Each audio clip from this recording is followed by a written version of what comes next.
Hello, everybody, and welcome to another episode of NintendoFuse's Industry Talk. I'm your host, Barry, and today I'm joined by a very special guest, my good friend, Dan Butchko from Playcrafting. Dan? Hi, hey Barry. So nice to be here again. It's been another year. It's another year. For those of you that have followed our industry talks, you know that Dan and I have a talk every year since 2017 to discuss all about Play NYC and playcrafting. But before we really get into that, Dan, for those, maybe this is their first time seeing one of our talks, they're like, what's this? I clicked on this. I didn't know what this was. Why don't you just give a brief history of yourself and of playcrafting just to start off with? Sure. So, as Barry said, I'm Dan Butchko. I'm the founder and CEO of Playcrafting.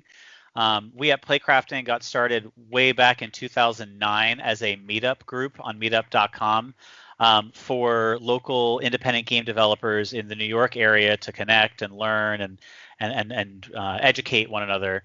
And then over the years, we've built out that network of game developers to now be nationwide. And alongside that, we've basically built and grown out a bunch of different kinds of initiatives and events along the way. The biggest event that we do and we have been doing since 2017 is our Play NYC convention, and I started it so that we could give New York its own homegrown, full-scale, all games convention. This will now be its fifth year. On top of that, we at Playcrafting also work with a number of different companies where we actually connect them with independent game developers to make games that otherwise would not have been possible. So a lot going on over at Playcrafting, but definitely, Play NYC is a very special event that we do every year and something very close to my heart and the team's hearts. That I agree with. So maybe someone listening is like, what is this Play NYC event? Tell me more. So why don't you just give us a brief overview of what Play NYC is? Sure. So Play NYC is really two components. There is our expo floor where we fill it full of games and developers, mostly independent game developers, but we do sometimes have larger studios and larger games joining as well on the AAA side. And then we also have our stage and stream. So on the show floor, there is a stage set up where we have gameplay debuts, developer interviews, tournaments, fun, like sort of zany streamer activities and panels. And that's streamed onto the Playcrafting Twitch channel, as well as it's been featured on the homepage of Twitch every year. So it's always been sort of a live in-person convention with a virtual element to it. But really, in the end, Play NYC is all about games. It's meant to be a 100% interactive, playable experience. Welcome to folks of all ages and backgrounds. And we love seeing games of all types right next to each other, as well as players and fans of all types right next to each other, united through our share love of games right in the middle of New York. Yeah, it's a fantastic show. Probably my favorite show that I've been to. But last year when we had a discussion, it was quite the different tone. And for Play NYC 2020, you went all digital. There was no physical convention. Could you tell us a little bit about what that was like? Like not only the setup, but also like the after effect. Like how did it go off? How was the reception? Stuff like that. Yeah, so in 2020, we of course had our full in-person convention already planned, but of course the pandemic happened, and so we wanted to make sure that we still did something that united game creators, content creators, and fans and players in a way that was approachable, accessible, and safe. And so we did that through our virtual version of the Play NYC convention. With it being virtual, we were able to welcome developers and games from around the world in a bigger way than we usually do with the physical in-person convention. And so we had 108 studios who represented, I think it was 18 countries from around the world. And we featured, everything was pretty much on the Play NYC website. It was the Play NYC website plus our live stream, which we lengthened to be about a week long. We featured talks from developers, gameplay debuts, panels with experts, and then there were playable games and demos on our website, as well as custom-made like interviews and sort of commentary videos as well. One thing that has always been really important with Play NYC is our Graffiti Games initiative. It's something that we started in year one with 2017, where we basically commission games from developers and debut them at Play NYC. And over the years, it's taken on more and more meaning, where we've really focused on amplifying the voices of developers from underrepresented communities within the games industry. And so in 2020, the focus of the Graffiti Games initiative was on amplifying the voices of Black game developers. And so we had 5 Black game developers from across the country create short form games that debuted at Play NYC. It was sponsored and in partnership with our friends at Rockstar Games, which was really cool. And we had the folks from Rockstar and those developers join us for a panel, and then folks from home could actually play all of those games on the website. And so last year was definitely a really special one. It was obviously a unique one because it was the first time we ever did it 100% virtual. But the team was just, super excited with how everyone came together for it. We made a huge impact across many different outlets, viewership, et cetera. And so we were really happy with how it went down, obviously with the caveat that we missed having everybody in the same space together, but for obvious reasons that wasn't possible last year. And so we wanted to make sure we really spoke to the moment of what was going on in the country and in the world, and what we could do to sort of unite folks in a way that only we could. Yeah, that it certainly was different because of that. But one thing that I can say about this show is that every year I feel it has improved. I feel that 2018 was a better show because of 2017, 2019 because of 2018, etc. What I want to know is what takeaways from 2020, despite it being a very different show, are we going to see in 2021 show? Like what improvements will be because of what happened in 2020? Yeah, I think with 2020, we were able to expand and grow on our Graffiti Games initiative, and so it became an even bigger part of Play NYC. Through our sponsorship from Rockstar, we were able to fund each of those developers at 5 times the amount that we were funding them before. And so that, I think, was a really big lesson learned. So moving forward into 2021 and beyond, we've really built out the Graffiti Games initiative to be more of a program where it is now going to be repeated each year and feature a number of different pieces along the way. It's something that's really been special to Play NYC since we launched it, like I said, in 2017. I think that was probably the biggest takeaway and sort of the biggest win in terms of sort of adapting to the times last year. And then on top of that, I'd say, by August of 2020, there already was so much like Zoom fatigue and virtual events fatigue. And so we were keeping an eye on, what were folks really engaging with? What games were they playing? What panels and talks and tournaments and gameplay footage were they tuning into on our stream? And so we were able to get a lot of great information about that as we're going through and sort of curating this year's stream and stage and the list of exhibitors that are going to be there, which are game developers with their games. That's awesome. Now, you did mention, talked a little bit about the Graffiti Games, and I like how each year there's a different theme.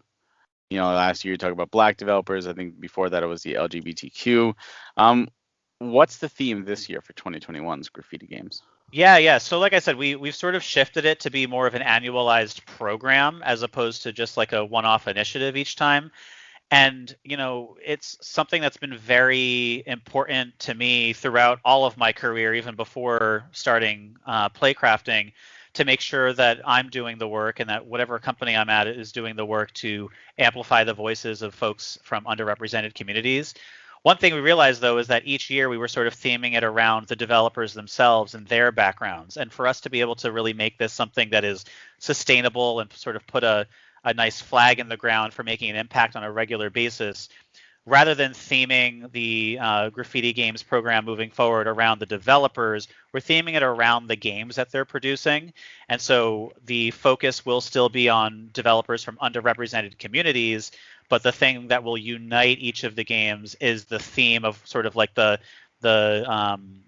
starter that we're going to give each of those developers for what we're looking for them to build. And so the theme for this year is a return to playing together. And so we are tasking our selected 5 Graffiti Games developers with making 5 local multiplayer games. So games that are meant to be played without distance. So obviously, Play NYC being one of the first events to come back and be in person now that we are in post-vaccination world. We see there's a lot of responsibility there, but there's also a lot of opportunity where we can really celebrate what makes it so special to be playing games together with other people in the same room. And so that's where this year's theme is going to be 5 local multiplayer games.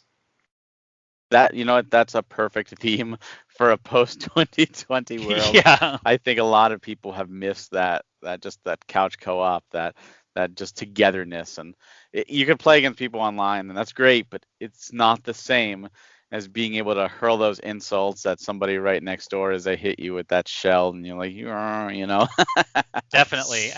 And even for me, I love and I appreciate how so many millions of fans and players play games around the world online, and it's such a great way to foster connection between distances. But I've always been much more of a fan of in-person gameplay with one another, and you're right, there's just nothing beats being able to see the reaction on other people's faces when you defeat them or when they defeat you, or just walking up to something, to a game and playing it with someone like you would at an arcade. And you don't know who they are, where they're from, you're just sort of there in your shared love of competition and entertainment and games. And so that's what we really wanted to speak to this year with the actual content of the games, and we're doing that while still bringing that great message moving forward, where the games industry itself is made better by making sure it's representing diverse and inclusive voices. And so that's where the developers themselves will still be from underrepresented communities. There's an application on our page for folks to actually apply to be part of the program, to be one of those selected 5 developers. But yeah, it feels like a really great way to sort of unite the message and the purpose of Graffiti Games with really meeting the moment of where we're at now in 2021 with the content of the games themselves. That sounds awesome. Wow, yeah, that has me a little excited. So last year since it was such a different year. I'm just curious, what you talked about, like the takeaways, the positives. What would you say would be the things you missed the most last year that you're looking forward to, this year?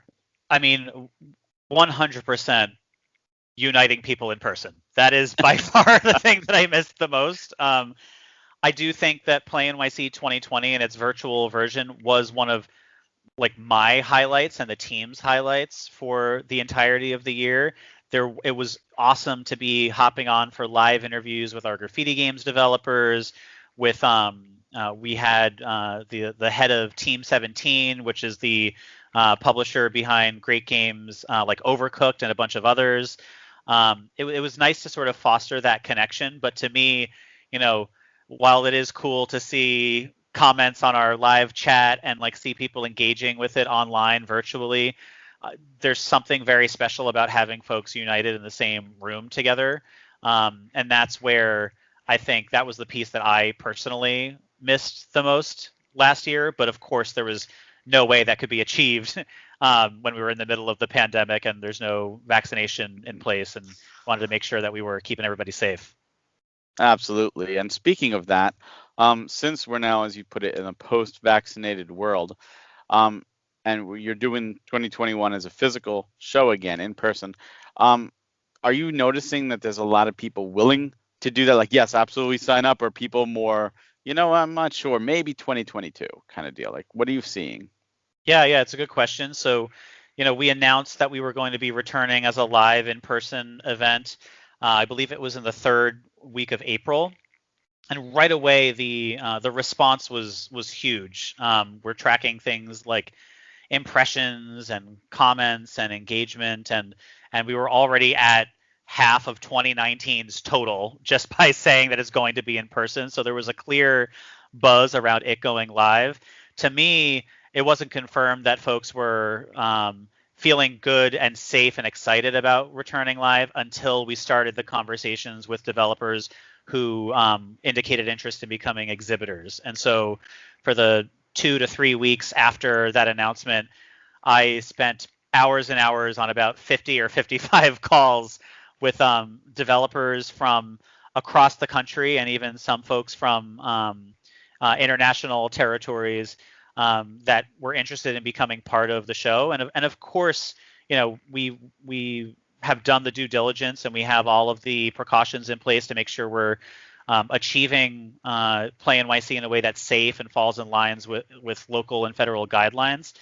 But to me, even with doing all of that, it's if folks aren't excited and eager to get out there, then it's all for nothing. And so having all of those calls with folks that were interested definitely sealed the deal for me. And it was like, okay, this was the right decision. People are excited. And now we have about 50 exhibitors already signed on for the 2021 event. So that to me is sort of like the best indicator for the temperature of the room, so to speak. That's all great news. One of the things, which is an unfortunate thing every year, when I talk to different people, is, oh, it's in New York City, I can't make it. For whatever reason, they can't make it. The timing is wrong. They live across the country, and that's just something you can't help.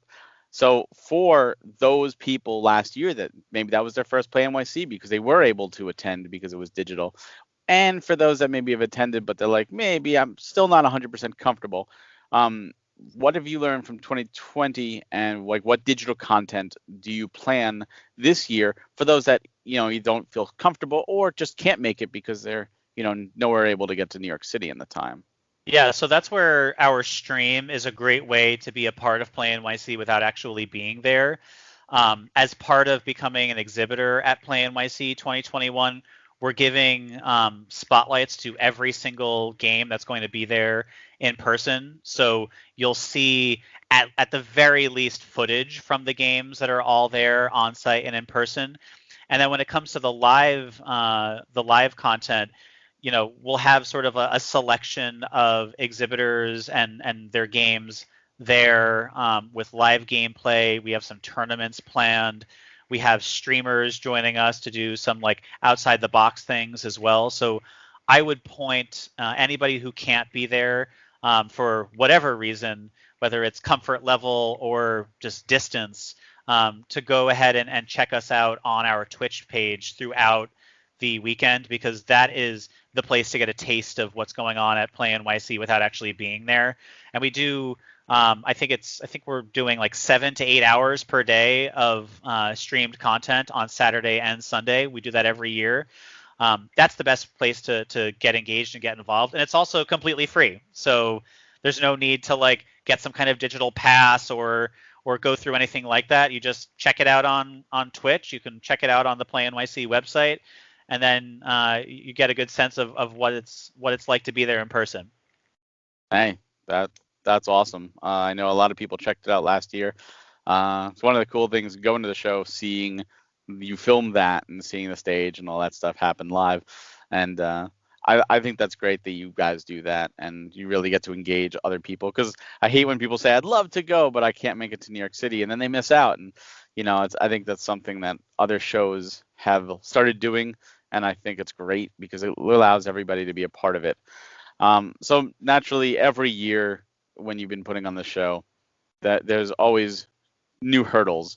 But I'm really curious, what new hurdles were created due to the pandemic for 2021? I know you mentioned, keeping regulations, but what was that like? Yeah, I'd say that's been sort of the biggest hurdle for obvious reasons along the way. We announced that Play NYC was going to be live and in person about a week before the official announcement that New York City itself was going to open up in full by July 1st. And so a lot of the local and federal guidelines around how events can and should happen while keeping people safe have sort of emerged and fallen into place in this process. So the world looked very, very different at the end of April versus now toward the end of June. And so I'd say that, there's there's sort of like a delicate balance that needs to be reached. On one hand, we want to make sure that everybody is as safe as possible, and we are making sure that everybody's also comfortable, because there's safety and there's also comfort. A lot of folks have not been to anything in a very long time, and so it could be overwhelming to be in front of a lot of people, whether or not you are vaccinated. So I'd say that there's sort of that balance that needs to be put into place between safety and comfort. And we've done a lot along the way to make sure that Play NYC is a safe show to go to. First and foremost, we are requiring vaccination. If there was no vaccine in place and it was not available and now in the arms of the majority of adult New Yorkers, then our event and no other event, in my opinion, could be happening. So once the vaccination came out and vaccination rates were steadily increasing, it became very clear to us that requiring vaccination would make a huge difference in terms of safety at the show. Through that process, in just the past couple of months, we are now cleared to hold Play NYC at 100% capacity, since we are requiring vaccination. But even with that, because like I said, some folks I'm sure are going to be a little bit uncomfortable or may not want to be in a super packed room with a bunch of strangers, we've taken additional precautions to make sure everybody is comfortable and safe once they're inside too. So the main thing that we did is we reduced the capacity on the exhibitor side by about 20-25%, so that we can have even wider open walkways all throughout the space to prevent any congestion points throughout. We're upping our volunteers and staffing throughout the weekend to make sure that the flow of people is nice and smooth, that people are following all the guidelines that are in place. We've opened up an additional exit so that you're not required to walk out of Play NYC the same place that you walked in. The venue itself has been outfitted with, I'm gonna botch the actual scientific names for it, but the ventilation systems and cleaning procedures required and needed to actually have a scaled show within it. And then on top of that, we are also timing entry for folks. So you're going to be able to get tickets to Play NYC for 10 o'clock entry or 2 p.m. entry. And that's just another way that we're able to really spread out the amount of people that are going to be in there and make sure that we are keeping folks comfortable and happy while they're there at the event on the inside. We're also asking all of the developers who are exhibiting to wipe down all peripherals, controllers, anything that's being touched in between. Now, I think it's pretty clear now that the science says that the spread of the virus is not on surfaces as much as it is airborne. But even still, I think that we can all agree before the pandemic that all conventions should be doing that regardless, since there's a lot of people there. So yeah, these are the main things that we're doing. And then we have COVID certified folks on our team. There's people at the venue that have received the proper training. Just like New York was one of the first major places to be hit by the pandemic itself, it's also now one of the first to be really putting the guidelines into place and giving a clear vision for how anything can be happening in the city at all different levels. And so it's been really helpful to have that sort of top-down guidance along the way. That sounds fantastic, actually. And I'm sure a lot of our listeners will find some comfort in that, because it's great that you're taking these extra precautions to make sure that people feel safe, because it's an event. You're supposed to be having fun, and you don't want to be looking over your shoulder that guy cleared his throat, what's wrong with him? Right. So we've talked about this before in other talks. What are the plans now going forward? And of course things can change, as we learned. 2020 show obviously changed for 2022 and beyond. As this year you're back at the Metropolitan Pavilion, which you were in 2019 and supposed to be in 2020. Are you planning on staying here again 2022 and onwards? You're planning an even bigger show next year? What are the cogs going so far? Yeah, it's funny. We actually for 2020 had already we were so happy with our venue at the Metropolitan Pavilion that we had already signed on for 2020, like right when 2019 that show ended, and we were already planning to expand within the space itself in 2020. So there are multiple floors above the sort of main ground floor where we hold Play NYC inside the pavilion that we can expand upward and into. So that's sort of like the first direction that we would go.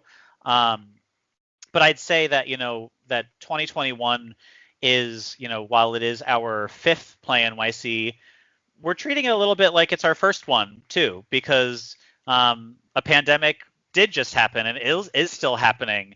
And even for folks that are vaccinated, it is at the top of mind. And so we're really putting sort of like the love and care into the 2021 show being like a new version of Play NYC that has all the same great content and even more that it had before, while really charting the course for the future in terms of how we can keep folks comfortable and safe within the space itself. So I'd say, this year is going to be a version of what we did in 2019.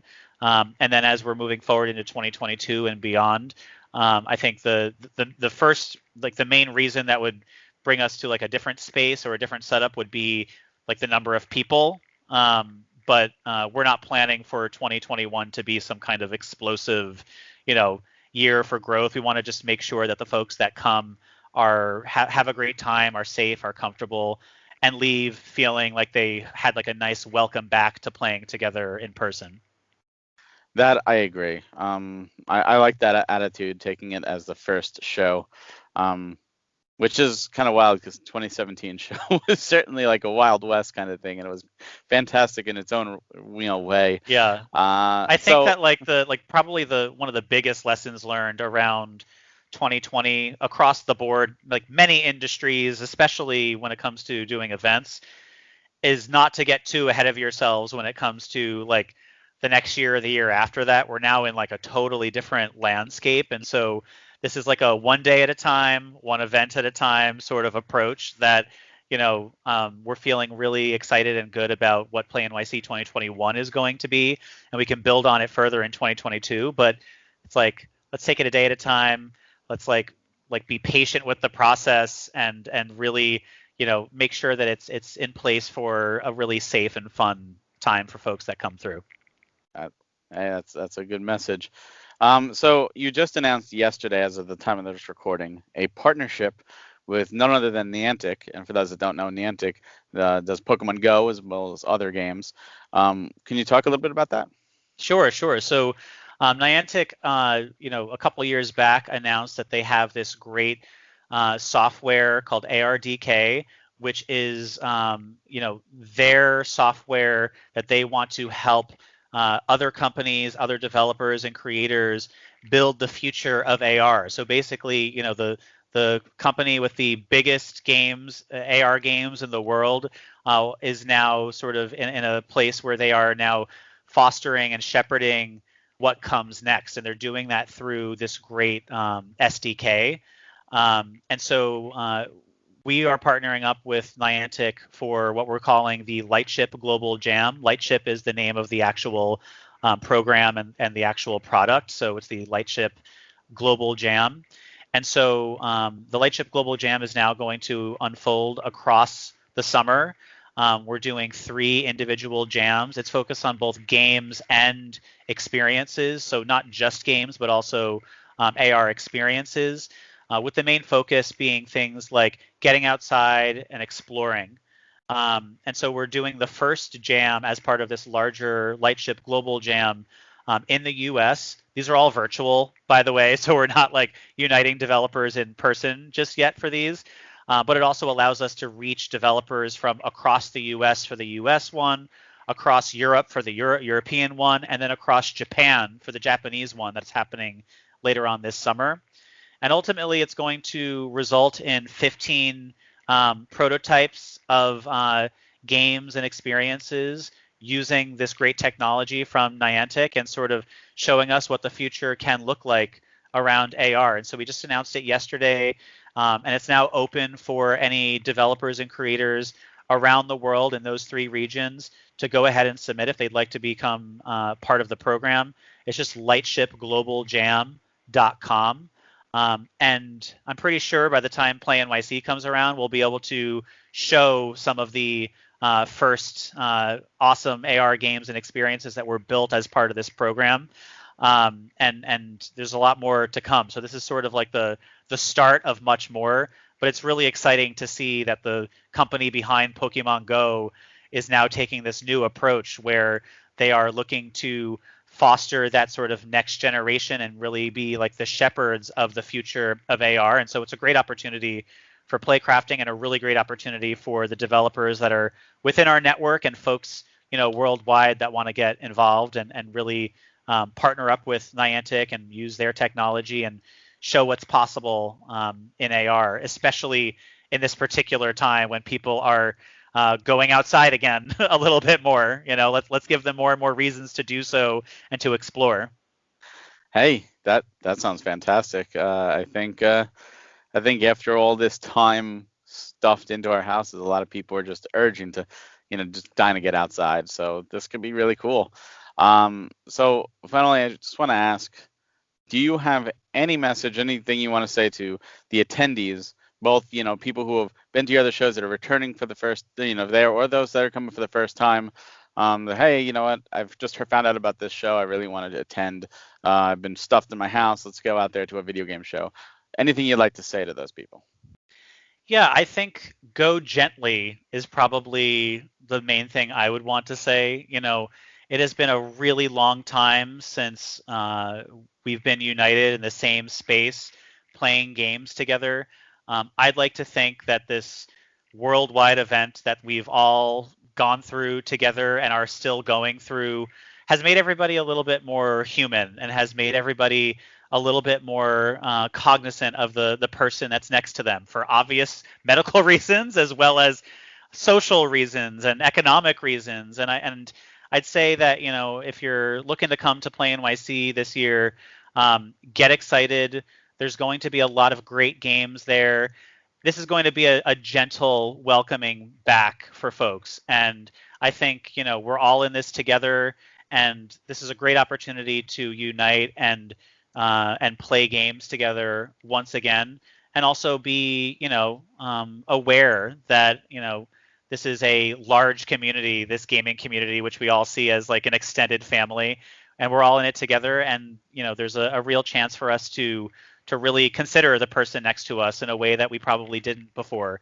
And that means playing games with them as well as, being, in that shared space with them. And if you're not comfortable yet, that's also totally fine. It is early on, and we understand that. And if you can't be there in person for whatever reason, check it out online. That's why we have always done a stream and have always had a virtual element to it, because it's always been a really special weekend at Play NYC, and we want as many people to be a part of it as possible.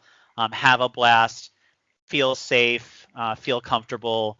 It's going to be a very special event this year, and I hope you can join us, whether it's in person or online. Well, there you have it. So for those of you that are interested, Play New York City comes out August 7th to 8th. It is at the Metropolitan Pavilion in Manhattan, and you can find out more information at play-nyc.com. And tickets are $30 for Saturday, $25 for Sunday, $50 for both days, and there's a $100 Devon Pro Pass, which lets you have a Saturday night party, which sounds really cool. And That's right. I know you've done those parties before, and they're always a blast. You could also find out more information at playcrafting.com about all the many things that Playcrafting does do, because they do so much more besides Play NYC. If you have Twitter, you could follow them at Playcrafting, and you could also find more about Dan and follow him at Twitter at Dan Butchko. Dan, thank you so much for joining me today. Thank you, Barry. It's good to see you. It's always a pleasure. And for all your other video game news and your videos, podcasts, and reviews, please stay tuned to NintendoFuse.com. Thanks for watching.